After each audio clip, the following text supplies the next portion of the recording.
96 మైక్రోగ్రాముల సాంద్రతను చూపిస్తూ ఉంది. ఇది కేంద్ర ప్రభుత్వ పర్యావరణ అడవులు వాతావరణ మంత్రిత్వ శాఖ నోటిఫై చేసిన ప్రమాణాల ప్రకారం క్యూబిక్ మీటర్కు 60 మైక్రోగ్రాముల నిర్దేశిత ప్రమాణం కంటే సుమారు 1.43 రెట్లు ఎక్కువ.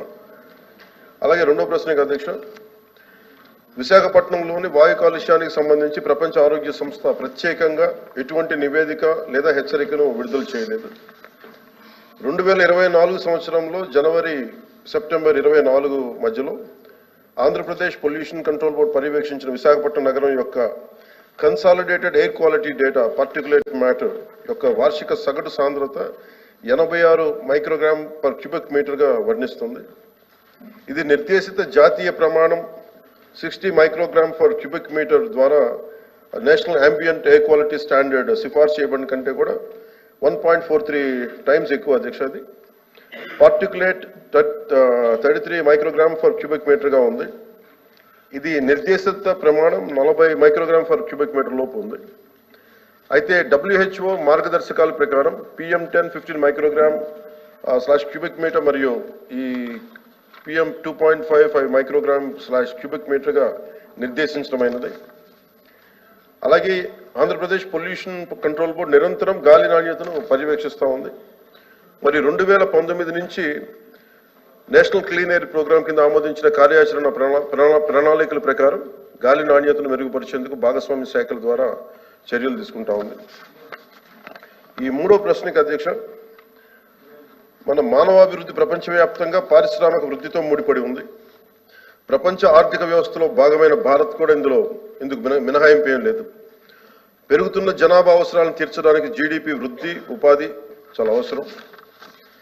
భారీ వనరులైన శిలాజ ఇంధనాలు వినియోగం, మైనింగ్ కార్యకలాపాలు, పట్టణీకరణ, వాహనాల సముదాయ పెరుగుదల కాలుష్యానికి ప్రధాన కారణాలు. అందువల్ల కాలుష్యం అనేది ఏ సమాజ అభివృద్ధికైనా అనివార్య పరిణామం. అందువల్ల అభివృద్ధి, ఉపాధికి అవసరమైన పారిశ్రామిక వృద్ధి, ఉపాధి విషయంలో రాజీ పడకుండా కాలుష్య సవాళ్ళను ఎదుర్కోవాలి. యునైటెడ్ నేషన్స్ డెవలప్మెంట్ ప్రోగ్రామ్ ఊహించిన విధంగా సస్టైనబుల్ డెవలప్మెంట్ మీన్స్ సుస్థిర అభివృద్ధి అంటే భవిష్యత్తు తరాలు తమ అవసరాలను తీర్చుకునే సామర్థ్యానికి రాజీ పడకుండా ఇప్పటి తరాల అవసరాలను తీర్చే అభివృద్ధి.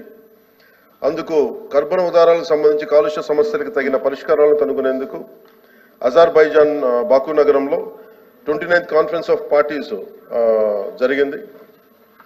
దీనికి ప్యారిస్ ఒప్పందంపై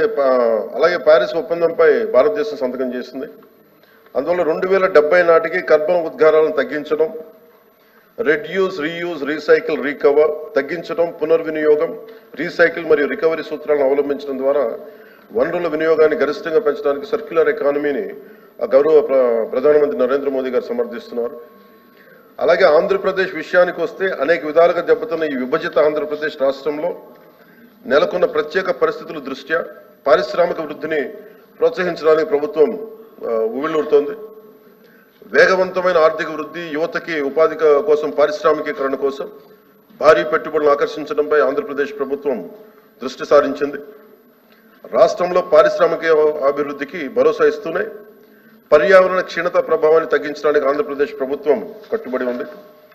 విశాఖ నగరంలో కాలుష్య సమస్యను